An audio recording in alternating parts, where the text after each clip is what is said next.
সরাসরি চায়, বুড়া চশমার ভাগ দিয়া চায়। কিরে ভাই, জুয়ানরা আবার ঠিক কয়, ভাই আর শরম লাগে না তো, দাদা আছে, চুপচাপ থাক। লা হাওলা বল আল্লাহ, অথচ জানেও না এটা কত ভয়ঙ্কর গুনাহ, জানেও না। নবীজি সাল্লাল্লাহু আলাইহি ওয়াসাল্লাম এই গুনাহ সম্পর্কে বলছেন, আর নজর সাহমুন মাসমুমুন মিন সিহামি ইবলিস, এই নজর হচ্ছে ইবলিসের বিষাক্ত তীর। কোন তীর বলেন, কোন তীর? বিষাক্ত তীর। এই কথা কেন বললেন নবীজি? তীরই তো যথেষ্ট ঘায়েল করার জন্য, না বেশ কম আছে। একটা নর্মাল তীর যদি কাউকে বিদ্ধ করে, কারোর মধ্যে বিদ্ধ হয়, তো জখম হবে, ওষুধ লাগাইলে ভালো হয়ে যাবে।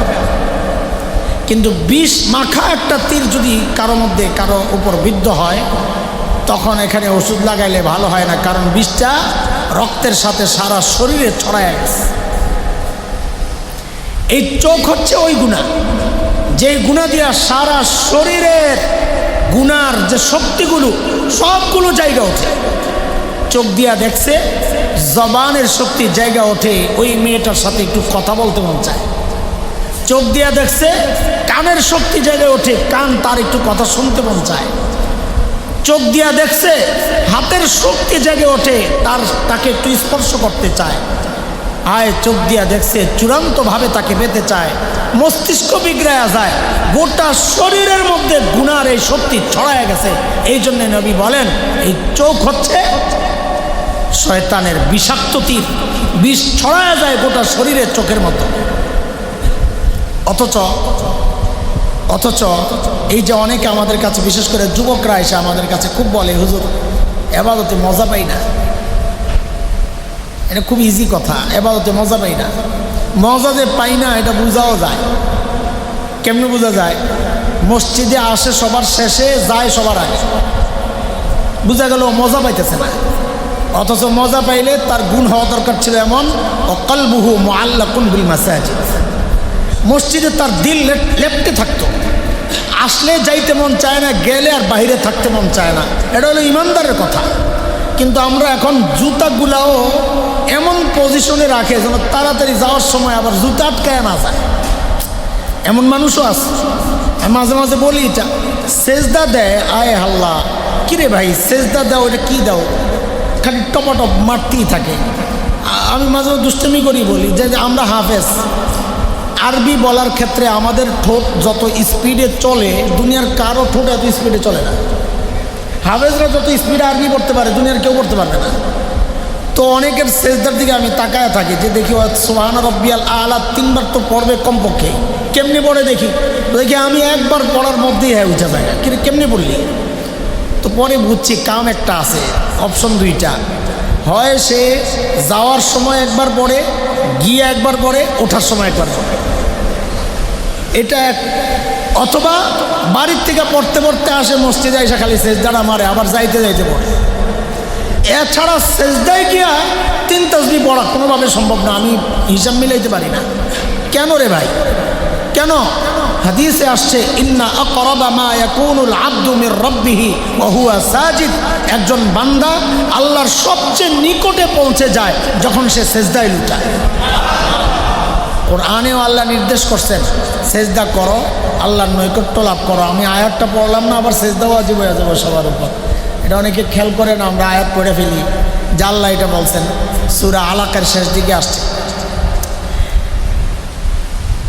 আল্লাহর এত নিকটে গিয়া এত দ্রুত তুমি কেন ফেরত আসতেছ? কারণটা কি? ভাল লাগে না? না ভাল লাগে না, সেজদায় মজা পাইতেছে না। অথচ আহলুল্লাহরা সেজদায় যায়া কত লম্বা সময় কাটাইতেন। নবীজি সাল্লাল্লাহু আলাইহি ওয়াসাল্লাম এত লম্বা সময় সেজদায় পড়ে রয়েছেন। আম্মাজান বলেন, আমার সন্দেহ লাগছে লোকটা কি মারা গেল নাকি। তো পা দিয়া গুতা দিছি, নইরা উঠছেন। হ্যাঁ, নইরা উঠছে। তো নামাজের পর নবীজি জিজ্ঞেস করছেন, কি সন্দেহ লাগে নাকি, কই গেলাম গা নাকি? আবার স্বামী স্ত্রীর খুনসুটিটা। আল্লাহ এত লম্বা সেজদা দিয়েছেন নবীজি, কারণ মজা পাইছেন। যে আমরা মজা পাই না, ইবাদতে মজা পাই না। কেন মজা পাই না? মজা পাই না, এটার একটা বড় কারণ হচ্ছে কলবের মধ্যে ময়লা জমছে, ময়লা। আর এই কলবের ময়লা জমার একটা বড় কারণ হলো চোখ। এই জন্য আহলুল্লাহরা বলেন যে চোখের যত বেশি হেফাজত করবে তার দিল তত নুরানি হবে, তার ইবাদতে তত মজা লাগবে। ওই যে আমাদের মাওলানা রশিদ ভাই একটু আগে বলতেছিলেন যে হুজুর নিয়ত করছে চোখের হেফাজত করো, ওইটার উপর চিন্তা করছে এই কথাটা সবাই জানাই দিই। আপনার যেহেতু ওই মনটা এই কথাটা জাগছে, তো আজকে সবার সাথে এই কথাগুলো বলি। ভাই 1 নম্বর গুনাহ কি বলছি বলেন? আজকে থেকে আগের চেয়ে আরও বাড়াইয়া দিব ইনশাআল্লাহ। হ্যাঁ, ওয়াদা করেন গীবত করব না, গীবত শুনবো না। বলেন গীবত করব না, গীবত শুনবো না ইনশাআল্লাহ। 2 নম্বর গুনাহ কি বলছি? চোখের হেফাজত করবো ইনশাআল্লাহ। নিচের দিকে তাকায়া থাকবো। বলে নিচের দিকে তাকায়া ঠিকই চলে, ঘরে যায় আবার গোপনে গোপনে মোবাইলে কি কি দেখে, এটাও চোখের হেফাজত না, এটা বড় ভয়ঙ্কর গুনাহ, মোবাইলের গুনাহ। যাই হোক, 2 নম্বর গুনাহ গেল। 3 নম্বর গুনাহ, এই সমাজের একটা বড় শ্রেণী যে গুনায় জড়িত।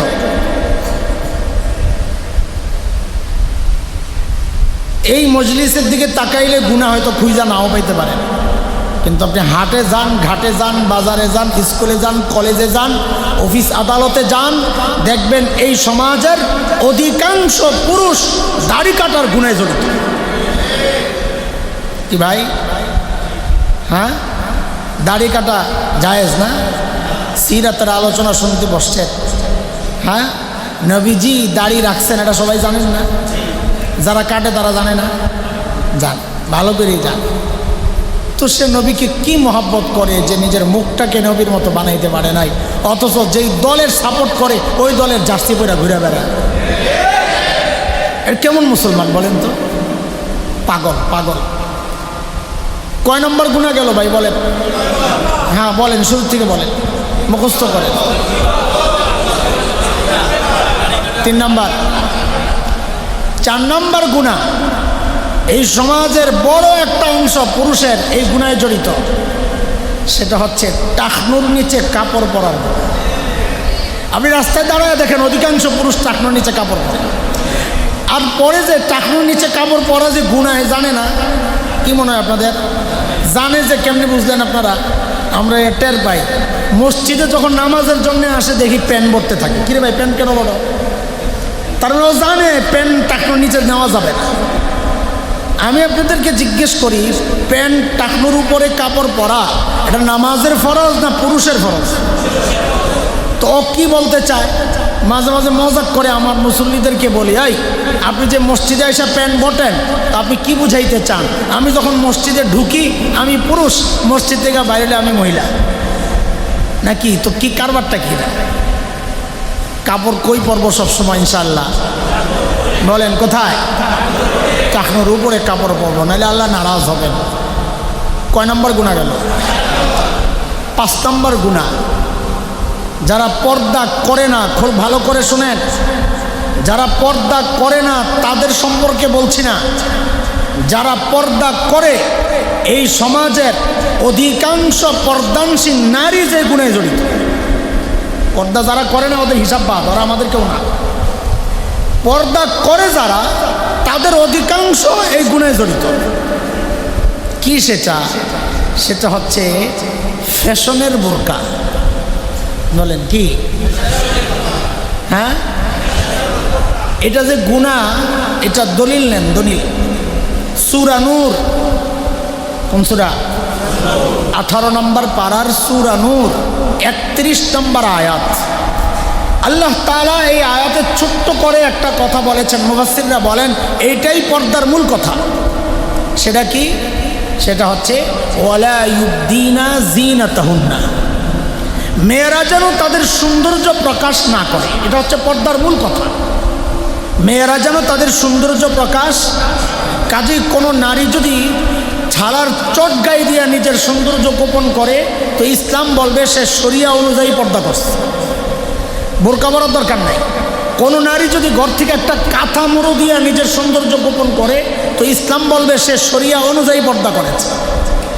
কিন্তু কোনো নারী যদি জিগজ্যাগ বোরকা, ফ্যাশনেবল বোরকা, ডিজাইনের বোরকা, টাইট ফিট বোরকা পরে পর্দা করে, তো ইসলাম বলবে সে শরিয়া অনুযায়ী পর্দা করে নাই।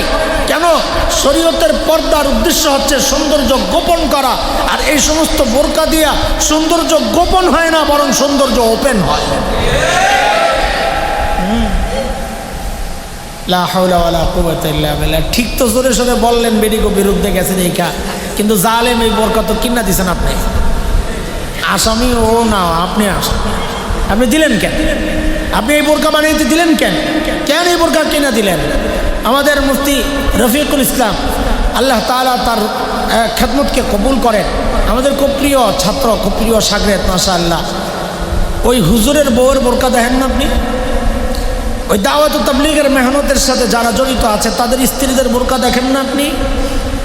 ওই সমস্ত বোরকা আপনার পছন্দ হয় না, আপনি খালি দেখেন বিদেশি বোরকা, সৌদি আরবের বোরকা, দুবাই থেকে আনছে বোরকা। এইগুলো দেখা দেখা এখন বাংলাদেশের মানুষগুলো যত রঙিন জিগজাগ কাপড় আছে এগুলো দিয়ে বোরকা বানায় আবার একটা টানাও মারে গেছে। কি একটা অবস্থা! কয় রকম গুনাহ গেল বলেন? সমাজে ব্যাপকভাবে গুনাহগুলো ছড়ায় আছে কিনা বলেন তো? দেখেন, এই গুনাহগুলা নিয়ে আলোচনা করাও আমার মূল উদ্দেশ্য না। আমি এই গুনাহগুলো দেখাই একটা মৌলিক কথা বলতে চাই, সেটা হচ্ছে গুনাহ তো গুনাই, গুনাহ তো গুনাই, সবগুলাই কবিরা গুনাহ, গুনাহ তো গুনাই। কিন্তু আমাদের বড়রা খেয়াল করেছেন এই গুনাহগুলা যারা করতেছে তাদের গুনাহ করার চেয়েও আরেকটা বড় রোগ হচ্ছে এই গুনাহগুলারে তারা গুনাই মনে করে। আমাদের বড়রা বলেন, শোনো, গুনাহকে গুনাহ মনে না করা গুনাহ করার চেয়েও মারাত্মক অপরাধ। বলেন আমার সাথে, গুনাহকে গুনাহ মনে না করা গুনাহ করার চেয়েও। কেন? কেন? কারণ যখন কেউ গুনাহকে গুনাহ মনে না করে, যেমন বেদাতি বেদাত করে ভয়ঙ্কর গুনাহ করতেছে, কিন্তু সে গুনাহকে গুনাহ মনে করতেছে না, সে সওয়াবের উদ্দেশ্যে করতেছে। যখন কেউ গুনাহকে গুনাহ মনে করে না তখন আর তার তওবা নসিব হয় না, সে তো গুনাহ করতেছে না। দাড়ি কাটতেছে ইজি বিষয়, টাকনুনি যায় হুজুর রাখেন না, আগে রাষ্ট্রে দিন কায়েম করে লই। দাড়ি কাটে, টাকনুর নিচে কাপড়, আমার বডির মধ্যে দিন নাই, আমি রাষ্ট্রে দিন কায়েম করবো, ওই ধান্দায় আছে। সে গুনাহকে গুনাই মনে করতেছে না। ভাই, আমরা কাউকে খোঁচা দেওয়ার জন্য কথাগুলো বলছি না, এটা সমাজের রন্ধ্রে রন্ধ্রে এই রোগ ঢুকে আছে, সমাজের রন্ধ্রে রন্ধ্রে এই রোগ ঢুকে আছে। এই গুনাহগুলারে গুনাহ মনে করতেছে না, ব্যক্তি জীবনের গুনাহগুলারে গুনাহ মনে করতেছে না। এটা কি? এটা এক ভয়ঙ্কর অপরাধ। এই জন্যে গুনার অনুভূতি যেন আমার দিলের মধ্যে থাকে, আমি গুনাহ করতেছি, এটা ঠিক না। তাহলে তওবা নসিব হবে। বাস, আমাদের কথার একটা পাঠ শেষ, এবার মূল পাঠে আসে। এখন এই গুনাহগুলোতে বাঁচতে চাই কিনা বলেন তো? বাঁচতে চাই, আমি তো চাই ইনশাআল্লাহ। আল্লাহ সবাইকে কবুল করে। আপনার হাত তুলতে কইছি নি আমি, হ্যাঁ? এই আমার সাথে সাথে তাল মারলেন, এই তালটা যদি নবীজির সাথে মারতেন তো গোটা জীবনটা সুন্নত দিয়া সাইজা যেত। হ্যাঁ, সামনাসামনি থাকলে খুব তাল মারা যায় না। আল্লাহ আমাদেরকে সুন্নতের জিন্দেগি দান করেন। কত মজার জিন্দেগি, সুন্নতের জিন্দেগি। মানুষ যদি বুঝতো যে সুন্নতে কত মজা। আল্লাহ ভাইও, গুনাহ ছাড়তে চাই, এটা সবারই কথা। বিশেষ করে আমি তো Dhaka university, Dhaka college, city college, BUET, এই সবগুলোর মাঝখানে তো আমার জায়গা।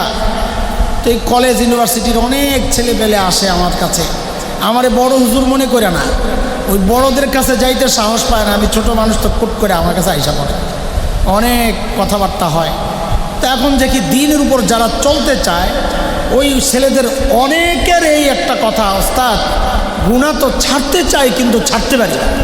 এই রোগ তো মহেশখালী না, দেখি মহেশখালী নাকি মহেশপুর, এই রোগ তো মহেশপুরে নেই, ঝিনাইদহে এই রোগ আছে। গুনাহ ছাড়তে চাই, গুনাহ ছাড়তে পারি না, এই রোগ আছে আসলে। কিরে ভাই, কথা কও, আছে? আয় আল্লাহ, তো আমরা আমাদের বড়দের কাছে যাই, এই কথাগুলো আমরাও বলতাম, শেখ, ওস্তাদ, হযরত, গুনাহ ছাড়তে চাই, ছাড়তে পারি। তা আমাদের বড় হেসে হেসে বলতেন, আরে আমরাও আমাদের মুরব্বীদের কাছে এই কথাই বলতাম, হযরত গুনাহ ছাড়তে চাই, ছাড়তে পারি না। তাহলে বোঝা গেল সমস্যাটা নতুন না, এটা পুরান সমস্যা। যেহেতু পুরান সমস্যা, আমাদের বড়রা সমাধানও বের করে গেছেন আলহামদুলিল্লাহ, যে গুনাহ ছাড়তে পারো না তো কিছু বিষয় প্র্যাকটিস করো, কিছু বিষয় প্র্যাকটিস করো। এগুলা যত বেশি প্র্যাকটিস করবা, গুনাহ থেকে বাঁচা তোমার জন্য তত বেশি সহজ হবে। আমরা এইরকম দুইটা কথা আজকে আপনাদেরকে বলবো, যে এই দুইটা কথার উপর যদি চলা যায় তো ইনশাআল্লাহ গুনাহ ছাড়া আমাদের জন্য সহজ হয়ে যাবে ইনশাআল্লাহ। আগে বলেন ছাড়তে চাই কিনা? ছাড়তে চাই তো ইনশাআল্লাহ। হ্যাঁ, যদি ছাড়তে চাই তাহলে কাজে আসবে ইনশাআল্লাহ। দেখেন, এক নম্বর, দেখেন আমরা যখন কোনো অফিসে যাই, কোনো আদালতে যাই বা কোনো প্রতিষ্ঠানে যাই, ও সিসি ক্যামেরা থাকে। সিসি ক্যামেরা চেনেন না? সিসি ক্যামেরা, ভিডিও হচ্ছে, লাইভে সব দেখা যাচ্ছে, আবার রেকর্ডও হচ্ছে। তো অনেক অফিস আদালতে লেখা থাকে যে সিসি ক্যামেরা দ্বারা রেকর্ড হচ্ছে বা এই অফিসটা সিসি ক্যামেরা দ্বারা নিয়ন্ত্রিত, লেখা থাকে। ওই লেখাটার দিকে নজর পড়লে সবাই বুজুর্গ হয়ে যায় যে খবরদার, এখানে উল্টাপাল্টা কিছু করা যাবে না। আমি যা করতেছি দূর থেকে কেউ না কেউ দেখতেছেন, আবার রেকর্ডও হচ্ছে, পরে আমার ঝামেলা হবে। সব ভালো মানুষ হয়ে যায়। আরে চোরও যখন চুরি করতে যায়, সিসি ক্যামেরাটা দেখলে আসতে শুরু হয়ে যায়। আবার অনেক চোর আসে যায় সিসি ক্যামেরারে ভাঙতে যায়, ওই ভাঙ্গার সময় বলদ জানে না, ভাঙ্গার সময়ও যে সে রেকর্ড হয়ে গেছে আরেক জায়গায়, খবর নেই, ওরা ধরা পড়ে। দোস্ত, দুনিয়ার সিসি ক্যামেরা দেখা আমি নিজেকে অপরাধ থেকে দূরে সরাই।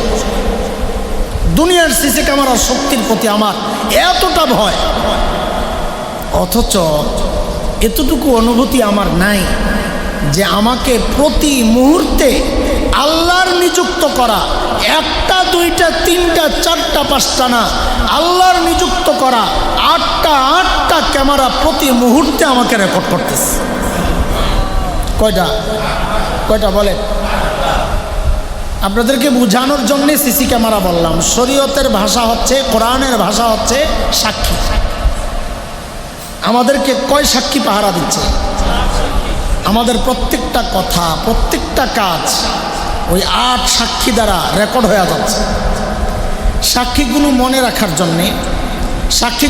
রাখার জন্যে আমি কোরআন বা হাদিসের সিরিয়াল অনুযায়ী বলবো না, আপনাদেরকে বোঝানোর জন্যে, মনে রাখানোর জন্যে আমরা নিচের থেকে উঠতে থাকবো, নিচের থেকে। 1 নম্বর সাক্ষী জমিন, বলেন 1 নম্বর সাক্ষী হাসরের মাঠে জমিন কথা বলবে। ইয়াউমা ইযিন তুহাদ্দিসু আখবারাহা, জমিন কথা বলবে, আল্লাহ আমার উপর দাঁড়ায় সে গুনাহ করছে। এখন যদি গুনাহ করতে মন চায়, এই জমিন ছাইরা চলে যাক, নাহলে জমিন তো সাক্ষী দিবে। জমিন ছাইরা চলে যাওয়া সম্ভব? আল্লাহ তো চ্যালেঞ্জ করছেন এটা সূরা রহমানের মধ্যে। ইয়া মা'শারাল জিন্নি ওয়াল ইনস ইন ইসতাতা'তুম আন তানফুযু মিন আকতারিস সামাওয়াতি ওয়াল আরদ ফানফুযু লা তানফুযুনা ইল্লা বিসুলতান। ও জিন ও মানুষ, যদি সম্ভব হয় তোমার পক্ষে তো আসমান জমিনের এই বিশাল বিস্তৃত এই অঙ্গন থেকে তুমি বাইর হয়ে যাও। আল্লাহ বলেন, আমি না চাইলে তুই বাইর হতে পারবি না। কাজে জমিন ছাইরা যাওয়াও তো সম্ভব না। তো গুনাহ করার সময় একবার শুধু চিন্তা করেন, জমিন কিন্তু সাক্ষী দিবে। জমিনরে সাক্ষী বানান, জমিনরে সাক্ষী বানান, আপনার সুবহানাল্লাহর সাক্ষী বানান, আপনার জিকিরের সাক্ষী বানান, আপনার সেজদার সাক্ষী বানান। ও দোস্ত, গুনার সাক্ষী বানায় না। বলেন 1 নম্বর সাক্ষীর নাম? সাক্ষী মোট কয়টা? 1 নম্বর সাক্ষী, মাশাআল্লাহ। 2 নম্বর সাক্ষী পা, বলেন 2 নম্বর সাক্ষী। 3 নম্বর সাক্ষী হাত, বলেন 1 নম্বর সাক্ষী, 2 নম্বর সাক্ষী, 3 নম্বর সাক্ষী। কোরআনে আসছে সূরা ইয়াসিনের মধ্যে, আল্লাহ বলেন, আল-ইয়াওমা নাখতিমু আলা আফওয়াহিহিম ওয়া তুকাল্লিমুনা আইদিহিম ওয়া তাশহাদু আরজুলুহুম বিমা কানু ইয়াকসিবুন। জবান আল্লাহ আটকায় দিবেন, জবান খালি আমি করি নাই। আল্লাহ জবান বন্ধ, জবান বন্ধ। তখন হাত কথা বলা শুরু করবে, আল্লাহ এই হাত দিয়া ও গুনাহ করছে, আমি হাত সাক্ষী। পা কথা বলবে, আল্লাহ এই পাও দিয়া হাইটা হাইটা যাইয়া আমি গুনাহ করছি, আল্লাহ আমি সাক্ষী। এই পা কথা বলবে, হাত কথা বলবে। কয় সাক্ষী গেল বলে? 1 নাম্বার, 2, 3, কয়টা গেল? আর আছে কয়টা? 5টা। 4 নাম্বার সাক্ষী আমার কান কথা বলবে। কান, কে? কান। 5 নাম্বার সাক্ষী আমার চোখ কথা বলবে। চোখ, চোখ। 6 নাম্বার সাক্ষী আমার চামড়া কথা বলবে। চামড়া। সূরা হামিম আর সিজদার মধ্যে আসছে 3টা একসাথে। আল্লাহ বলেন, হাত্তা ইযা মা জাউহা শাহিদা আলাইহিম সামউহুম ওয়া আবসারুহুম ওয়া জুলুদুহুম বিমা কানু ইয়ামালুন। যুবক, এখন দুনিয়ায় তুমি হেডফোন লাগায় গান শোনো আর ভাবো দুনিয়ার কেউ তো শোনে না। আল্লাহ যেন সে আমার আর তোমার এটাই ডেকে বলতেছেন, রে বান্দা, দুনিয়ার কারো শোনার দরকার নাই। যে কান দিয়া তুই গুনাহ করতেছস, ওই কানই তো আমার কাছে তোর বিরুদ্ধে সাক্ষী দেবে। ঘরের দরজা বন্ধ করে একা একা নষ্ট ছবি দেখতেছ আর ভাবতেছ দুনিয়ার কেউ তো জানে না, কেউ তো দেখে না।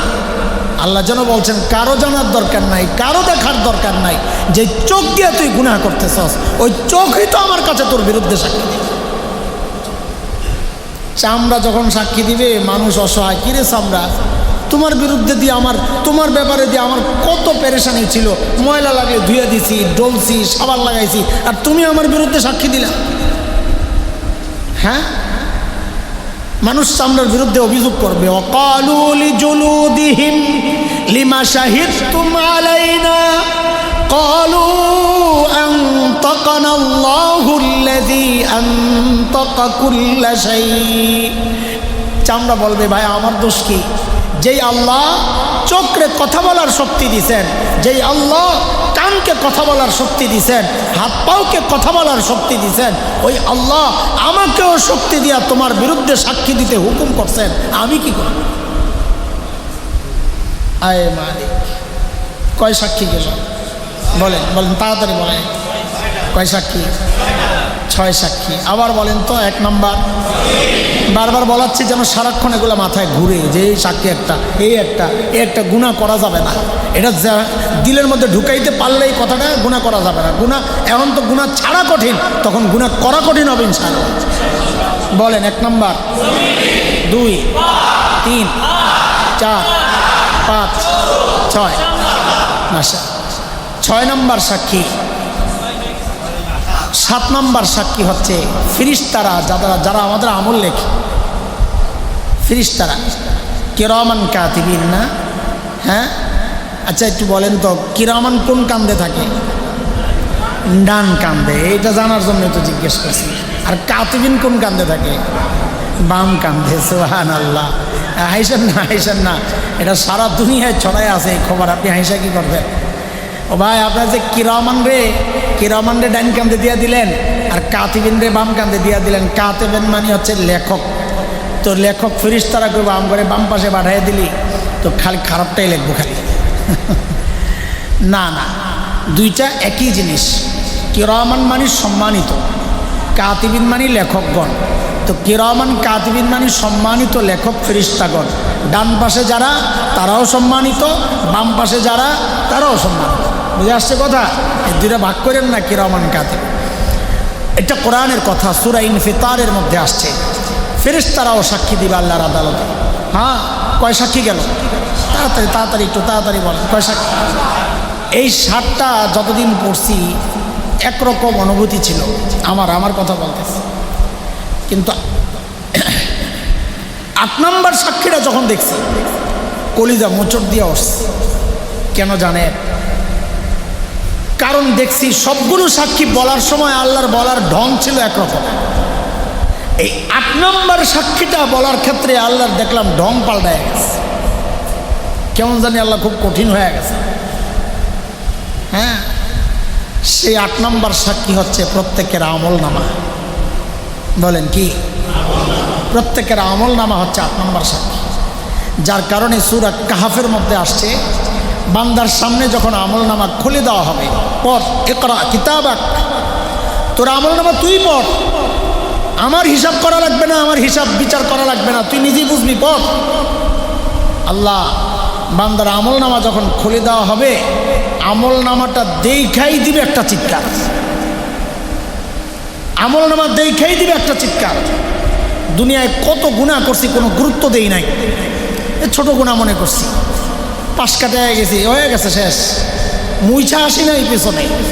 এখন আমল নামা খুইলা দেখি সব গুনাহ এখন সামনে, তখন বান্দা চিৎকার করতে থাকবে আর বলবে, মালি হাজাল কিতাব লা ইউগাদিরু সগীরা ওয়ালা কাবীরা ইল্লা আহসাহা। এটা কেমন আমল নামা, আমার একটা ছোট গুনাহও ছোটে নাই, একটা বড় গুনাহও ছোটে নাই। চিৎকার করতে থাকবে বান্দা, যখন চিৎকার করতে থাকবে আল্লাহ তাআলা তখন বলবেন, ধর ধর আমল নামা ধর, তোর আমল নামা তুই ধর।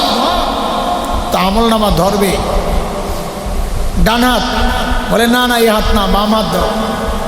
তো বাম হাত দিবে, বলে না এমনি না, পেছন দিয়া কলিজা ছিদ্র করে হাত বাইর করো, তারপরে দিবে। আয় আল্লাহ, কি এক অবস্থা! যেই হাতের মধ্যে আমল নামা দেওয়া হবে, হ্যাঁ, তখন বান্দা চিৎকার করতে থাকবে। সূরা হাক্কার মধ্যে আসছে, বান্দা চিৎকার করতে থাকবে, ইয়া লাইতানি লাম উতা কিতাবিয়া, আহারে আমল নামা যদি আমারে না দেওয়া হইতো, ওয়ালাম আদরি মা হিসাবিয়া, আমি জানি না এখন আমার হিসাব কি হবে, ইয়া লাইতাহা কানাতিল কাদিয়া, আহারে মৃত্যু পর্যন্তই যদি সব শেষ হয়ে যাইতো, এই কঠিন পজিশনে যদি আমার আশা না লাগতো। মা আগনা আন্নি মালিয়া, ও দুনিয়ার টাকাওয়ালা, আজকে টাকা দিয়া বিচার পাল্টাও, সেদিন চিৎকার করতে হবে, মা আগনা আন্নি মালিয়া, আমার মাল তো আমারে বাঁচাইতে পারতেছে না। ও ক্ষমতার দাপট দেখাও যারা, আজকে ক্ষমতার দাপটে বিচার পাল্টাও, সেদিন চিৎকার করতে হবে, হালাকা আন্নি সুলতানিয়া, আমার ক্ষমতাও শেষ, এখন আমার উপায় কি হবে? বান্দা চিৎকার করতে থাকবে, আল্লাহ আযাবের ফেরেশতাদেরকে হুকুম করবে না, ওরে চুপ করা, এখন চিৎকার চেঁচামেচিতে কোনো লাভ নাই। তো কি করব? তো ফেরেশতাদেরকে আল্লাহ বলবেন, খুযুহু ফাগুল্লুহু সুম্মাল জাহিমা সাল্লু, এরে ধর, বেড়ি বড়া, তাই না হেসাইয়া জাহান্নামে পালায়। কি দিয়া টানবে? সুম্মা ফি সিলসিলা যারউহা ৭০ যিরাআন ফাসলুকু, ৭০ গজ লম্বা শেকল দিয়া পেঁচাবে। কেন আমার এই ছোট্ট বডিরে পেঁচাইতে ৭০ গজ লম্বা শেকলের দরকার? বলেন, ছোট্ট শেকল দেওয়া হবে না কেন? কারণ আযাব যেন ভালো মতো দেওয়া যায়, ওই জন্য আল্লাহ আমার বডির এরকম বড় বানায় দিবে, যেন ভালো মতো মাইট দেওয়া যায়, বড় বানায় দিবে। শেকল দিয়ে পেঁচাবে, কেমনে পেঁচাবে? কি মনে করছেন দুনিয়া যেমনি পেঁচা এইভাবে? আল্লাহ, হযরত ইবনে আব্বাস রাদিয়াল্লাহু আনহুমা বলেন, ওরে শেকল দিয়ে কেমনি পেঁচাবে জানো? হযরত ইবনে আব্বাস বলেন, আল্লাহ শেকলের একটা মাথা নাকের ছিদ্র দিয়া ঢুকাইয়া পায়খানার রাস্তা দিয়ে ঢুকাবে।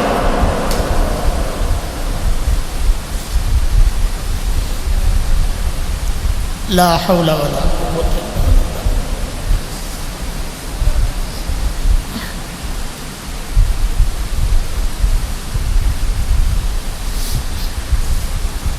কি মনে করছেন ফালাইয়া দিলে তো পুইরা শেষ হয়ে যাব, আমার কাহিনী শেষ না? না, ওই চিন্তা বাদ দেন, আল্লাহ জানিয়ে দিয়েছেন, না রে বান্দা বিষয়টা এমন না।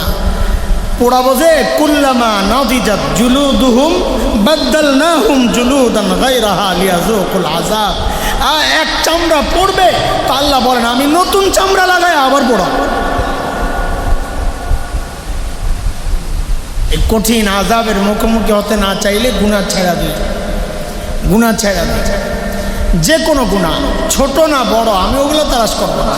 আমি তালাশ করবো আমি আমার রবের নাফরমানি করতেছি, এগুলার কথা বারবার মনে করব, তো গুনাহ ছেড়ে দাও আমার জন্য সহজ হবে ইনশাআল্লাহ। বলেন তো কয় সাক্ষী? 1 নাম্বার, 2 নাম্বার, 3 নাম্বার, 4 নাম্বার, 5, 6, 7, 30, 8 আমল নামা। মাশাআল্লাহ, এই চিন্তা যদি কেউ দিল আর দিমাগের মধ্যে বসাইতে পারে তো তার জন্য গুনাহ ছেড়ে দেওয়া সহজ হয়ে যাবে ইনশাআল্লাহ। আরেকটা পদ্ধতির কথা আমাদের বড়রা বলে থাকে, এটাও কোরআন থেকেই নেওয়া, সবগুলোই কোরআন থেকে নেওয়া। সেটা হচ্ছে, দেখেন, একজন মানুষ যে গুনাহ করে দুইটা উপলব্ধি থেকে সে গুনাহটা করতে চায় সাধারণত। এক নাম্বার, যখন সে একা হয়, একাকিত্ব মানুষকে গুনাহ করতে উৎসাহিত করে। একা কেউ নাই, এই অনুভূতির বিরুদ্ধে আল্লাহ তাআলা জবাব দিচ্ছেন, বান্দা তুমি একা, ওহুয়া মাকুম আইনা মাকুম, তুমি যেখানেই থাকো না কেন আমি সাথেই আছি, যেখানেই থাকো না আমি সাথে আছি। দুই নম্বর যে অনুভূতি মানুষকে গুনাহ করতে উৎসাহিত করে সেটা হচ্ছে, আপনি দেখবেন গুনাহ করার সময় মানুষ এদিক ওদিক তাকায়, কেউ দেখলো কিনা, আমাকে কেউ দেখছে না, এই ভাবনা মানুষকে গুনাহ করতে উৎসাহিত করে। এই ভাবনার বিরুদ্ধে আল্লাহ জবাব দিচ্ছেন, আলাম ইয়ালাম বিআন্নাল্লাহা ইয়ারা, ও জানে না আমি যে তাকায় আছি। এই দুইটা কথা বললাম, এবার একটা প্রশ্ন করি তো জবাব দিয়ে। আমরা যখন গুনার চিন্তা করি বা গুনায় জড়াই বা গুনার দিকে পা বাড়াই, দুনিয়ার কেউ না জানলেও, দুনিয়ার কেউ না দেখলেও একজন জানেন, দেখেন, তিনি কে? সবাই বলেন, আবার বলেন। জবাব সহি আছে, কিন্তু এই জায়গায় আমরা জবাবে আল্লাহ বলবো না। এখানে এই ক্ষেত্রে কি বলবো না, বলে কি বলবো, বলে এই প্রসঙ্গে আল্লাহ নিজের যে নামটা বলেছেন আমরা ওইটা বলবো। সেটা কি? সেটা হইল রব্বে কারীম। বলে সেটা কি? বলেন সেটা কি? সূরা ইনফিতার, আম্মা পারা 5 নম্বর সূরার 6, 7, 8 আয়াত, ওই সূরায় আসছে এটা। বান্দা যখন গুনার দিকে আগায় তখন আল্লাহ তাআলা ওই বান্দাকে ডাকতে থাকেন। কি বলে ডাকেন? ইয়া আইয়ুহাল ইনসান মা গররাকা বিরাব্বিকাল কারীম। ও মানুষ, কারীম রবের ব্যাপারে তোরে কে ধোকায় ফেললো? আরে কার কাছ থেকে কি পায়া তুই তোর কারীম রব ভুলে গেলি? এভাবে ডাকতে থাকেন। কে? রব্বে কারীম। বলেন কে? আমি আবার জিজ্ঞেস করি, আমরা যখন গুনাহ করি বা গুনার দিকে আগাই, দুনিয়ার কেউ না জানলেও, কেউ না দেখলেও একজন জানেন, দেখেন, তিনি কে? এখানে 3টা কথা বলবেন, জানেন, দেখেন, ডাকেন। বলেন, বলেন, জানেন কে? কে? দেখেন, আমি আয়াতও বললাম, তর্জমাও করলাম, কিন্তু আমাদের দিলে ধাক্কা লাগে নাই। কেন লাগে নাই জানেন? ওই যে রব্বে কারীমের অর্থটা আমাদের কাছে স্পষ্ট না। এই জন্য একটু রব্বে কারীমের অর্থটা বোঝেন, তাইলে জিনিসটা আর একটু গভীর পর্যন্ত পৌঁছবে। রব্বে কারীম, 2টা শব্দ, রব আর কারীম। বলেন, আরবিতে কারীম কাকে বলে, রব কাকে বলে, এটা যদি বুঝেন তো ওই ডাকটার ওজনটা বুঝবেন, যে ডাকের ওজন কত। কারীম বলে ওই দাতাকে যিনি না চাইতেই দেন, না চাইতেই। আমার এই চোখটা চাইয়া পাইছি না, না চাই, কান, হাত পা, আচ্ছা একবারে বলে ফেলেন তো, এই আমার অঙ্গ প্রত্যঙ্গ কোনটা আছে যেটা আল্লাহর কাছ থেকে চাইয়া পাইছি? কোনোটাই না, সবগুলোই না চাইতে দিছেন কে? কারীম। কে? দেওয়ার পর এই চোখটা যে দিছেন আল্লাহ তাআলা, যখন দিছেন চোখের যেই সাইজ ছিল এখনো কি ওই সাইজ? হাতের যেই সাইজ ছিল এখনো কি ওই সাইজ? এই দেওয়ার পর এগুলারে যিনি আবার বাড়াইছেন, বড় করছেন, পালছেন, তাকে বলে রব। তাকে বলে, 2টা মিলে কি হলো? 2টা মিলে কি হলো? আচ্ছা, এটার ওজনটা বোঝার জন্য আরেকটু একটা ব্যাখ্যা শোনা, একটা উদাহরণ শোনা। আচ্ছা বলেন তো, দুনিয়ায় আল্লাহ ছাড়া, রসুল ছাড়া দুনিয়াতে মানুষের মধ্যে আমাদেরকে সবচাইতে বেশি ভালোবাসেন কে? একজনের কথা বলেন, তিনি কে? আরে বলেন না একটু, আহা ভালো করে বললে আমাকে একটু দিলটা ঠান্ডা হয়। মানাই তো কেউ মা বলে ডাক দিলে বড় মজা লাগে, এই ডাকের মধ্যেই মজা। সবচেয়ে বেশি মায়া কার? জোরে কন। আরে মার কলি যায় যে আল্লাহ কি মায়া দিছে না, মা ছাড়া দুনিয়ার কেউ বুঝবে না, কেউ না। আমি মাঝে মধ্যে আমার বাচ্চাদেরকে বলি, এই মা চিনো? মা কই যাম মা? আগার না গাদা, শোনো, দুনিয়ায় একমাত্র ব্যক্তি ঘরে খাবার যা আছে, ঘরে খাবার যা আছে কোনো মা যদি মনে করেন এখান থেকে আমি যদি একটু খাই তো আমার বাচ্চারা পেট ভরে খেতে পারবে না, তো দুনিয়ার সব মা তখন কি করে জানেন? একটা অভিনয় করে, অভিনয় যে আম্মুর না বমি বমি লাগতেছে, খাইতে মন চাইতেছে না, তোমরা খায়া নাও, আম্মু খাবো না। অথচ সারা রাত ক্ষুধায় কষ্ট পাইছে, প্রকাশ করে না, তার নাম মা। তার নাম কি? আহারে মা, আহারে মা। আমি মাহফিল শেষে যখন বাসায় ফিরতাম, মা জীবিত ছিলেন যখন, তো বাসায় যখন যেতাম, বাসা 9 তলায় ছিল তখন, রাস্তায় যখন ঢুকতো গাড়ি ওই দেখা যাইতো, 9 তলা থেকে দেখা যাইতো।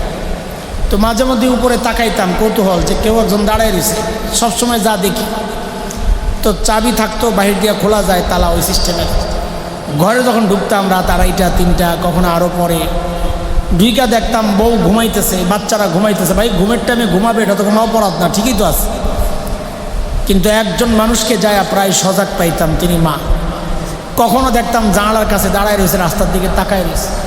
কখনো দেখতাম অস্থির ঘরের মধ্যে পায়চারি করতেছে, কখনো সেজদায় পড়ে আছে, কখনো দোয়ায় কাঁদতেছে। মাঝে মধ্যে যায় জড়াইয়া ধরতাম, আম্মা ঘুমান না। বলতেন কি, বাবা রে বাহিরে যতক্ষণ থাকো আমার তো ঘুম আসে না। এর নাম কি? হ্যাঁ, আরে ওই জন্যই তো ওলামায়ে কেরাম মা আর বাবার কিছু মাসআলা আলাদা করছে। মা আর বাবার কিছু মাসআলা আলাদা করছে। যেমন একটা মাসআলা তো এমন, কোনো সন্তান যদি মা বাবার আগে মারা যায়, যাইতে পারে না। কোনো সন্তান যদি মা বাবার আগে মারা যায়, তো মাসআলা হইল বাবা সন্তানের লাশের পেছনে পেছনে যেতে পারে, বাবা সন্তানের কবরেও নামতে পারেন। কেন? বাবার কলিজায় কি মায়া দয়া নাই? বলেন আছে। বাবাও চিৎকার করে করে কান্না করবেন, কিন্তু বাবাকে আল্লাহ ওই শক্তি, সামর্থ্য, মনোবল দিছেন, বাবা সন্তানকে শোয়া কান্না করতে করতে হলেও উপরে উঠতে পারবে। কিন্তু কোনো মায়ের জন্য সন্তানের লাশের পেছনে যাওয়া চলবে না, কোনো মায়ের জন্য সন্তানের কবরে নামা চলবে না। কেন? দুনিয়ায় এমন কোনো মা নাই যে মা সন্তানকে দাফন করার জন্য কবরে নেমে সন্তানকে শোয়া আবার সুস্থ অবস্থায় উপরে উঠবে, এমন কোনো মা নাই। সন্তানদের শোয়া নিজেও শুয়ে পড়বে। হ্যাঁ, আচ্ছা একটু চিন্তা করেন তো, এই যে মার কলিজায় এত দরদ আর মায়া আর মমতা, কারণটা কি বলেন তো? মা আমার 2 চোখের 1 চোখ বানাইছে, হ্যাঁ, 2 হাতের 1 হাত বানাইছে, 2 পায়ের 1 পা বানাইছে। আরে ভাই বলেন, একবারে বলে ফেলেন, আমার শরীরের কোন অংশটা আমার মা বানাইছে? বলেন। কিচ্ছু না, কিছু পশম, একটু পশমও না, মা কিচ্ছু বানান নাই, কিচ্ছু না। আয় আল্লাহ, কিচ্ছু বানান নাই। অল্প কয়েকদিন পেটের মধ্যে ধারণ করছে, হওয়ার পর লালন করছে, তাতেই মার কলিজায় এত মায়া। মা কিচ্ছু বানান নাই, মা আমার কিচ্ছু বানান নাই, তাতেই মার কলিজায় এত মায়া, এত মায়া, এত মায়া। তাইলে যে আল্লাহ আমার চোখ বানাইছেন, ওই আল্লাহ,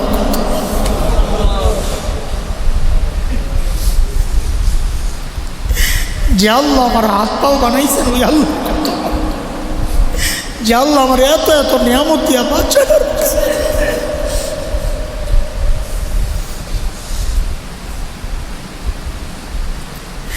আরে জালিম কত মায়া, তুমি বুঝো না? আমি আর তুমি যখন দরজা জানালা বন্ধ করে গুনাহ করি, আমার মালিকের কত মায়া, ভেতরে গুনাহ চলতেছে, আর আমার মালিক ওই দরজার নিচে দিয়া বাতাস আর অক্সিজেন পাঠাইয়া দিচ্ছেন যেন আমি মইরা না যাই।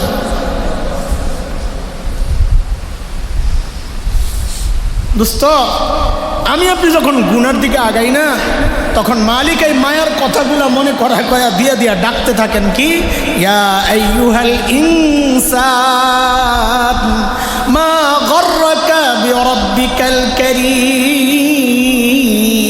এরে বান্দা, যে চোখটা দিয়া গুনাহ করতেছস, ওই চোখটা আমি দিছি, আমি দিছি, না চাইতে দিছি। যে কান দিয়া গুনাহ করতেছস, ওটা তোর গায়ক গায়িকা বানায় নাই, আমি আল্লাহ দিছি, না চাইতে দিছি। যে হাত পাও দিয়া গুনাহ করতেছস, ওটা আমার দেওয়া, আমার দেওয়া। আরে জালিম, যে জমিনে দাঁড়ায় গুনাহ করতেছস, ওই জমিনটাও আমার। মা গররাকা বিরাব্বিকাল কারীম। বলে রব কারীম তো ওই জাতকে বলে, ওই সত্তাকে বলে যিনি না চাইতে দেন। আপনি না চাইতে কি দিচ্ছেন? তো আল্লাহ যেন জবাব দিচ্ছেন, আরে জালিম, তুই তোর চেহারাটার দিকে তাকায় দেখ কি দিছি। আল্লাযী খালাকাকা ফাসাওয়াকা ফাআদালাক। আরে তোর মতো সুন্দর করে আমি কাউরে বানাই নাই। দেখ কি সুন্দর দুটা চোখ লাগাইয়া দিস, চোখ লাগাইয়া দিস। ধুলাবালি পড়বে আমি জানি, ওই জন্য ঝাড়ুও লাগাই দিস, ওটা পরিষ্কার করে ফেলে নগদে। তুই যখন ঘুমায়া যাস চোখগুলা অনিরাপদ হয়ে যায়, আমি আল্লাহ উপর দিয়ে একটা ঢাকনা লাগাই ওটারে নিরাপদ করে দিই। আর তুই জানেন ওই ঢাকনাটা খোলার সাথে সাথে মোবাইলটা লইয়া গান দেওয়া শুরু করিস না? হ্যাঁ ও যুবক, কি হিসাব দিবা আল্লাহর কাছে ভাই? আরে হিসাবটা কি দিবা বলো আমার, জবাবটা কি দিবা? এই চোখের নিয়ামতের জবাব কি দিবা বলো? এই কানের নিয়ামত আর এই জবানের নিয়ামত, তোমার এই হায়াতের নিয়ামতের জবাবটা আল্লাহর কাছে কি দিবা বলো? কোন কামে লাগাইছো? হ্যাঁ কোন কামে লাগাইছো? পুঁজি কি তোমার? আমার কথাই বলতেছি, পুঁজি কি? বলেন আল্লাহর আদালতে দাঁড়াইলে হারি কোন মুসিবতে পড়ি আল্লাহ জানে, আল্লাহ জানে কোন মুসিবত। আল্লাহ আমাদেরকে মাফ করে দেন। হতাশ হয়েন না, হতাশা সৃষ্টির জন্য এই কথাগুলো বলতেছি না। বলেন ইনশাআল্লাহ গুনাহ ছাড়বো, ভবিষ্যতে গুনাহ করব না ইনশাআল্লাহ। আজকের সবক ভবিষ্যতে গুনাহ না করার জন্য এই প্র্যাকটিসগুলো করব। খালি চিন্তা করবো, এই যে সাক্ষী খালি চারোদিকে, কেমনে গুনাহ করবো? ও আমার ডাকতেছেন, আমার রব তাকায় আছেন আর ডাকতেছেন। এই দুইটা জিনিস বারবার চিন্তা করি, দেখবেন গুনাহ ছাড়া সহজ হয়ে যাবে। আচ্ছা গুনাহ তো করবো না, এই ওয়াদা করলাম, কিন্তু গুনাহ যেগুলো করছি এগুলোর কি অবস্থা? তাহলে আজকে দুইটা প্রতিজ্ঞা একসাথে করে, অতীতের গুনাহ রাখবো না, ভবিষ্যতে গুনাহ করব না। বলেন বলেন। আমাদের আব্দুল গফফার হাফিজাহুল্লাহ একজন বড় বুজুর্গ, ঢাকার ঢালকানগর মাদ্রাসা শেখুল, আরও অনেক মাদ্রাসা শেখুল আছে, ফরিদপুরের আব্দুল গফফার হাফিজাহুল্লাহ, হজরতের একটা কথা আছে বড় সুন্দর। এইটা যদি কেউ মানতে পারে তো তার জীবন কামিয়াব। এটা একদম লিখে রাখবেন, পোস্টার বানাইবা মাওলানা, পোস্টার বানাইয়া দিয়া দিবা মানুষ। সেটা হলো গুনাহ যত ছোট হোক করব না। বলেন গুনাহ যত ছোট হোক, নেকি যত ছোট হোক ছাড়ব না। বলেন এই কথার উপর যদি কেউ চলতে পারে সুবহানাল্লাহ, তার জীবন সাহাবী জিন্দেগি হয়ে যাবে। এটাই সাহাবীদের বৈশিষ্ট্য ছিল। গুনাহ যতই ছোট হোক তারা করতেন না, নেকি যতই ছোট হোক তারা ছাড়তেন না। এটাই সাহাবী জিন্দেগি। হ্যাঁ তো বলেন তো আবার, গুনাহ যতই ছোট হোক করব না, নেকি যতই ছোট হোক ছাড়ব না। তো গুনাহ করব নার একটা পদ্ধতি তো শিখাইলাম, কিন্তু যেগুলো করে ফেলছে এগুলো কি হবে? ও ভাই, হতাশা যেন তৈরি না হয় সেই জন্যে বলতেছি, হতাশ হয়েন না। কারণ এমন এক মালিকের গোলাম, যেই গোলামে হতাশ হওয়া, যেই দরবারে হতাশ হওয়া নিষেধ। আমরা এমন এক মালিকের গোলাম, যে মালিকের দরবারে হতাশ হওয়া, লা তায়াসু মির রাহিল্লাহ, লা তাকনাতু মির রাহমাতিল্লাহ, আমার রহমত থেকে নিরাশ হয়ো না। হ্যাঁ কয়েকদিন আগে এক বুজুর্গের বয়ানে শুনছিলাম, কার থেকে শুনলাম ভুলে তো গেছি, খুব আল্লাহওয়ালা কেউ, বড় মানুষ। হজরত মুসা আলাইহিস সালাম রে আল্লাহ বলছেন ফেরাউনের কাছে যান। হ্যাঁ ফেরাউনের কাছে যান, যায় ওয়াজ করেন, হতে পারে ফেরাউন ভালো হয়ে যাবে। লাআল্লাহু ইয়াতাযাক্কারু আও ইয়াখশা। হ্যাঁ আচ্ছা, আল্লাহ জানতেন না ফেরাউন যে মুসলমান হইব না? আল্লাহ জানতেন না? বলেন বলেন, জানতেন না? তারপর আল্লাহ মুসা আলাইহিস সালামকে কি বলতেছেন ফেরাউনের কাছে যাইতে, আবার কি করতেছে, হইতে পারে সে ভালো হয়ে যাবে। অথচ আল্লাহ জানেন যে ফেরাউন কি হবে না, মুসলমান ভালো হবে না। অথচ মুসা আলাইহিস সালামকে বলতেছেন যান, হইতে পারে, লাআল্লাহু ইয়াতাযাক্কারু আও ইয়াখশা। তো বড় বলেন, দেখছো আল্লাহ মুসা আলাইহিস সালামকে এই কথা কেন বলতেছেন? যেন মুসা আলাইহিস সালাম হতাশ না হন, দাওয়াত ছেড়ে না, হতাশা তৈরির জন্য না হয়। আল্লাহ কোনোভাবেই চান না আমার বান্দা হতাশ হোক, কোনোভাবেই চান না। এই জন্যেই আল্লাহ নিজের একটা সুন্দর নাম রাখছেন, গফফার। কি নাম? বলেন বলেন, সবাই বলেন। গফফার চিনেননি? গফফার চিনেননি? হ্যাঁ সুবহানাল্লাহ। একটা হলো গফফারের অর্থ জানা, আর একটা হলো গফফার চিনা। গফফার মানি বললে একটা, আর একটা হলো গফফার কে, কাকে বলে। সুবহানাল্লাহ, কি সুন্দর কথা। দুনিয়ার সমস্ত মানুষ অপরাধী খুঁজে শাস্তি দেওয়ার জন্য। বলেন, দুনিয়ার সমস্ত মানুষ অপরাধী খুঁজে, এমনকি সন্তান অপরাধ করলেও মা বাবা খুঁজেন। বলেন কিসের জন্য খুঁজেন? শাস্তি দেওয়ার জন্য। গফফার ওই মালিকের নাম যিনি অপরাধী খুঁজেন মাফ করার জন্য। আল্লাহ প্রতি রাতেই শেষ রাতে আইসা ডাকতে থাকে, হ্যাঁ, আলা মিন মুস্তাগফিরিন ফাগফির লাহ। ও আমার বান্দা, কে কে গুনাহ করছস, আয় আয়, গুনাহ করছস তো না, তাই আমার কাছে মাফ চা, আমি মাফ করে দেব। এখন আমার মতো হতাশ বান্দা যদি জানতে চায়, ও আল্লাহ আমার গুনাহ তো অনেক, আপনি মাফ করবেন কত? তো আল্লাহর পক্ষ থেকে যেন জবাব আসতেছে, বান্দারে তুই গুনাহ করছস যত, মাফ করবেন কত? আল্লাহ মাফ করবেন কত? বলে যত গুনাহ মানে কত, আমার তো বেশি। তা আল্লাহ নবী আলাইহিস সালামকে দিয়া বলাইছেন, হাদিসে কুদসি এটা, যে আমার বান্দাদেরকে জানায়া দেন ওদের গুনার পরিমাণ যদি সারা দুনিয়া ভরতে ভরতে ভরতে ভরতে আসমানে যায় লাগে। আসমান কত দূর? আরে নক্ষত্রগুলোর দূরত্ব বিজ্ঞানীরা আবিষ্কার করছে লক্ষ লক্ষ কোটি মাইল দূরে। আসমান কত দূর আবিষ্কার থাক দূরের কথা, এখন পর্যন্ত কল্পনাও করতে পারে না। আল্লাহ বলেন, আমার বান্দার গুনার পরিমাণ যদি সারা দুনিয়া ভৈরা ভরতে ভরতে ভরতে ভরতে আসমানে যায়াও লাগে, এরপরে যদি বান্দা দিল থেকে তওবা করে আমার কাছে যদি মাফ চায়, হাদিসের শব্দ লা উবালি, আমার কোনো পরোয়া নাই, আমি তার সাথে সাথে মাফ করে। আল্লাহু আকবার। এমন রব থাকতে, এমন মালিক থাকতে গুনাহ নিয়ে ঘুমাইতে যাওয়ার মতো বোকামি আর কি আছে বলেন? বলেন আজকের এই মজলিস ছাড়ার আগে আমরা গুনাহ মাফ করে যাবো। খুব কষ্ট না এটা? আরে ভাই খুব কষ্ট না। আমি কতটা খারাপ দেখেন, আমি নিজেই নিজের মাঝে মাঝে ধিক্কার দিই যে আমরা কতটা অসভ্য। আমি আমি আমি আমি আমার জুতাটায় ময়লা লাগলে আমি ধোয়ার জন্য অস্থির হয়ে যায়। কিরে ভাই, অথচ কলবের ময়লা নিয়ে ঘুমাইতে যাই, আমার কোনো খবর নাই। তার মানে আমি জালেমের কাছে আমার জুতার দাম আমার কলবের চেয়ে বেশি। আমি কত খারাপ, আমার জুতাটার দামও আমার কলবের চেয়ে বেশি আমার কাছে। চোখে একটু ময়লা লাগলে পানির ঝাপটা লাগাই, কাপড়ে ময়লা লাগলে ধুয়ে লাই, অথচ কলবের ময়লা নিয়ে চলতেছি, কোনো খবর নাই। অথচ এই কাপড়ের ময়লা ধোয়ার চেয়ে, জুতার ময়লা ধোয়ার চেয়ে কলবের ময়লা ধোয়া ছিল আরো সহজ। পুরান ময়লা অনেক সময় ওঠে না, ময়লা বসে যায়, ঠিক না?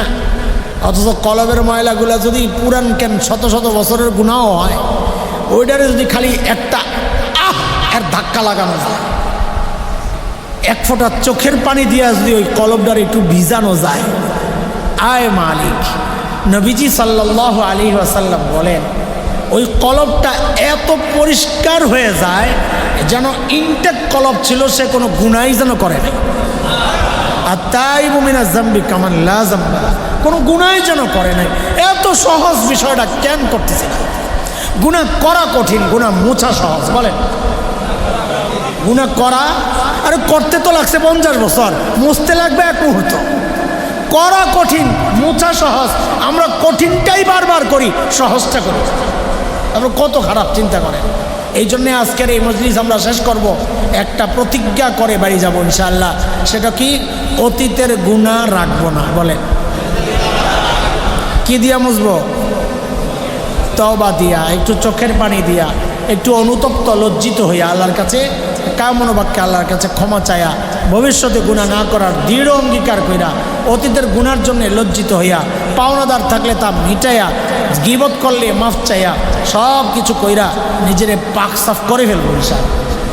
তাহলে অতীতের গুনাহ বলেন না? আজকের কি সবক নিয়ে যাইতেছেন? অতীতের গুনাহ, ভবিষ্যতের গুনাহ, ভবিষ্যতে গুনাহ। আল্লাহ তাআলা আমাদের অতীতের সমস্ত গুনাহগুলা মাফ করে দেন, সাথে আমাদের বাবা মাকেও মাফ করে দেন। আমাদের ভবিষ্যতের গুনাহমুক্ত জীবনের তৌফিক আল্লাহ দান। আল্লাহ তাআলা আমাদেরকে গুনাহমুক্ত হয়ে চলার তৌফিক দেন সব সময়ের জন্য ইনশাআল্লাহ। আমরা আমাদের এই সুফা মাদ্রাসার জন্য দোয়া করি, সুফা মাদ্রাসার জন্য দোয়া করি। আমাদের মাওলানা রফিকের জন্য দোয়া করি, ওলামায়ে কেরামের জন্য দোয়া করি। আল্লাহ তাআলা আমাদের এই সুফা মাদ্রাসাকে সারা দুনিয়ার ইলম আর হেদায়েতের মার্কাজ বানায়। মাঝে মধ্যে খুব সংকটে পড়ে যায়, অর্থনৈতিক সংকট, চালের টাকা লম্বা সময় বাকি পড়ে যায়, তো চোখের পানি ছাড়তে থাকে, খুব অসহায় অবস্থা। এই অসহায় অবস্থা থেকে আল্লাহ তাআলা তাদেরকে উদ্ধার করেন। আল্লাহর খাজানায় কোনো কিছুর অভাব আসেনি, আল্লাহর খাজানায় কোনো কিছুর অভাব নাই। আল্লাহ যেন আমাদের জরুরতগুলোকে আল্লাহ মিটাইয়া দেন। আল্লাহ দ্বীনের জন্যে আলেমকে যেন মাখলুকের মুহতাজ না বানায়। আল্লাহ আমাদেরকে যেন ভিক্ষার হাত না পাতায়। আল্লাহ আমাদেরকে এমনি যেন চালায় নেয়। দোয়া করেন আমাদের জন্য, আমরা আপনাদের দোয়ার মুহতাজ। আল্লাহুম্মা বারিক আলা মুহাম্মাদিন ওয়া আলা আলি মুহাম্মাদ কামা বারাকতা আলা ইব্রাহিম ওয়া আলা আলি ইব্রাহিম ইন্নাকা হামিদুম মাজিদ। আলহামদুলিল্লাহি রাব্বিল আলামিন والصلاة والسلام على خير خلقه محمد وآله وصحبه أجمعين. ربنا تقبل منا جميع صالح أعمالنا إنك أنت السميع العليم. ربنا لا تزغ قلوبنا بعد إذ هديتنا وهب لنا من لدنك رحمة إنك أنت الوهاب. ربنا ظلمنا أنفسنا وإن لم تغفر لنا وترحمنا لنكونن من الخاسرين. ربنا فاغفر لنا ذنوبنا وكفر عنا سيئاتنا وتوفنا مع الأبرار. يا رب البيت العتيق أعتق رقابنا ورقاب آبائنا وأحبابنا وأزواجنا وذرياتنا من النار. رب ارحمهما كما ربياني صغيرا. رب ارحمهما كما ربياني صغيرا. اللهم إنا نسألك توبة نصوحا وتوبة قبل الموت وراحة عند الموت ورحمة ومغفرة بعد الموت والعفو عند الحساب والعفو عند الحساب والعفو عند الحساب والفوز بالجنة والنجاة من النار. ربنا لا تؤاخذنا إن نسينا أو أخطأنا. ربنا ولا تحمل علينا إصرا كما حملته على الذين من قبلنا. ربنا ولا تحملنا ما لا طاقة لنا به واعف عنا واغفر لنا وارحمنا واعف عنا واغفر لنا وارحمنا أنت مولانا فانصرنا على القوم الكافرين. রব্বুল আলামিন আয় আল্লাহ জিন্দেগির সমস্ত নেক আমলকে কবুল ও মঞ্জুর করে। আমরা জানি কবুল হওয়ার মতো আমল আমাদের নাই। আল্লাহ আমাদের আমলের দিকে না তাকায় আপনার রহমতের সুন্দর গুণগুলার ওসিলায় আমাদের আমলগুলোকে কবুল করে নেন। আল্লাহ জিন্দেগির সমস্ত গুনাহখাতা মাফ করে দেন। আল্লাহ গুনাহখাতা মাফ করে দেন। আল্লাহ ভুল করছি, স্বীকার করতেছি, আর করব না। আল্লাহ মাফ চাই, মাফ করে দেন। আল্লাহ মাফ করে দেন।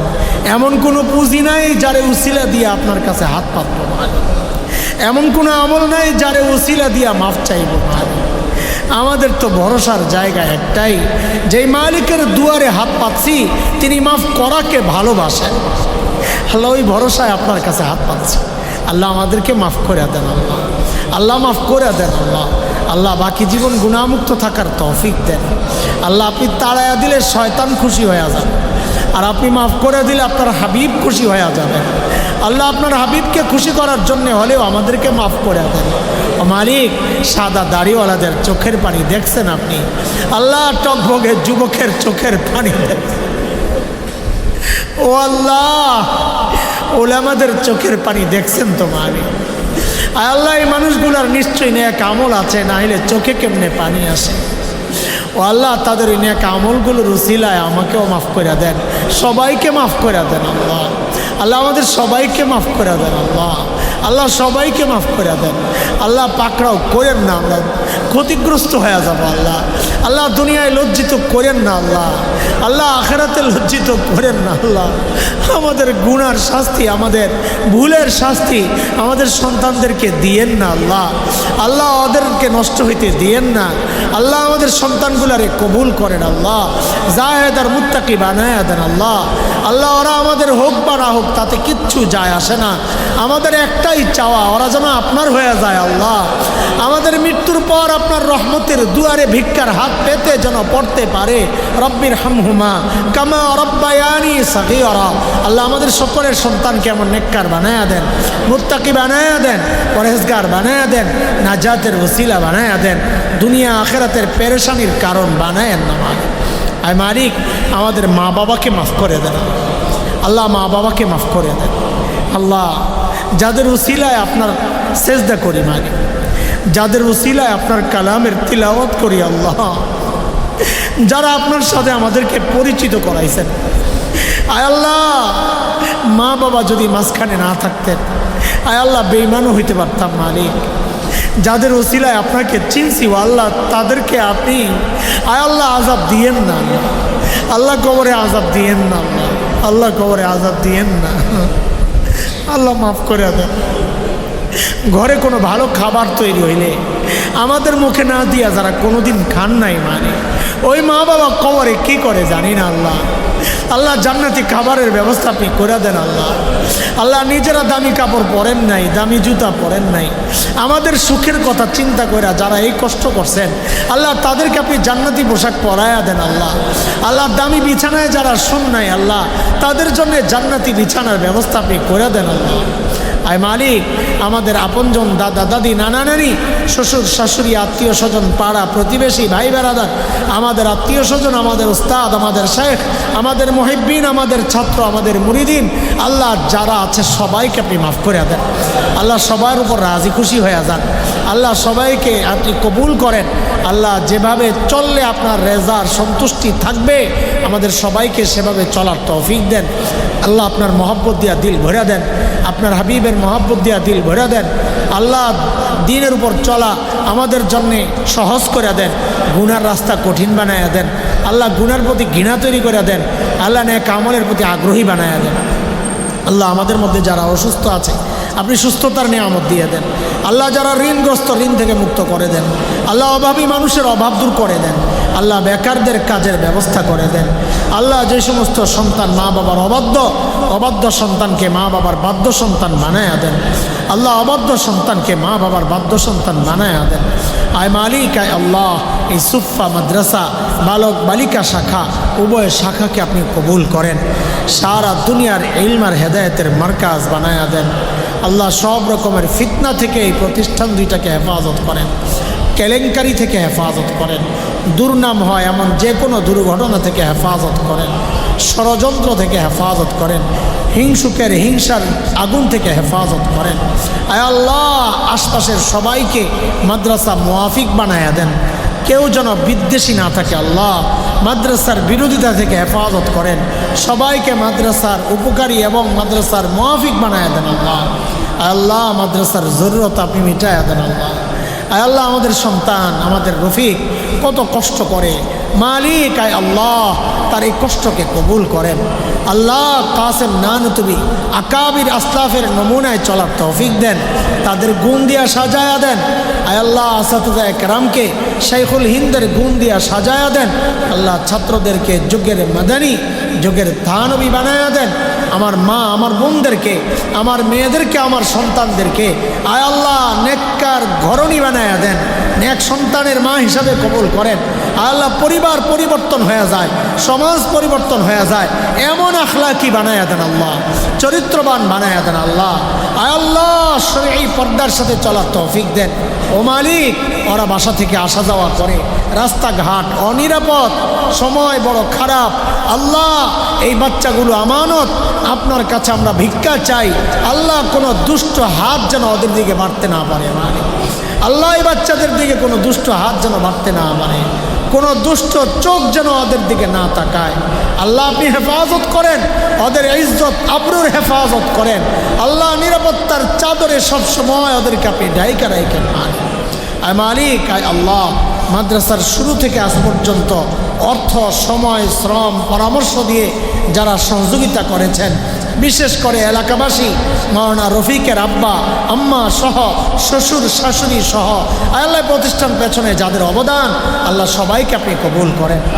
আল্লাহ গোটা এলাকার মধ্যে হেদায়েতের নূর চমকায়া দেন আল্লাহ, গোটা এলাকাকে হেদায়েতের আলোয় আলোকিত করে দেন আল্লাহ।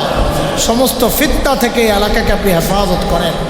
কাদিয়ানি ফিতনা, হিজবুত তাওহীদ ফিতনা সহ সব রকমের বাতিল ফিতনা থেকে এই অঞ্চলকে হেফাজত করেন।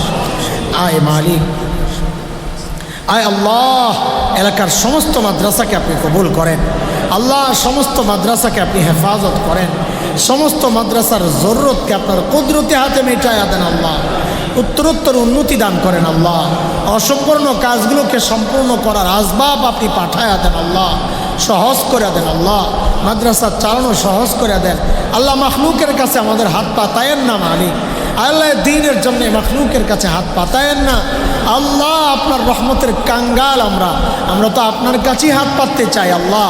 আপনি আমাদের হাতগুলোকে কবুল করেন আল্লাহ, আল্লাহ আমাদের আমলকে কবুল করেন আল্লাহ।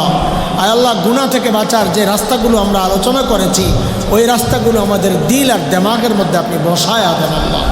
ও সাল্লাল্লাহু আলা সাইয়্যিদিনা মুহাম্মদ। আয় মালিক, যারা দূর থেকে আসছেন তাদেরকে নিরাপদে আপন ঠিকানায় পৌঁছায়া দিয়ে, আমরা আমাদের সফর সঙ্গী সহ আমাদের সবাইকে নিরাপদে আপন ঠিকানায় পৌঁছায়া দিয়ে আল্লাহ। ও সাল্লাল্লাহু আলা সাইয়্যিদিনা মুহাম্মদ ওয়া আলিহি ওয়া সাহবিহি আজমাইন। سبحان ربك رب العزة عما يصفون وسلام على المرسلين والحمد لله رب العالمين.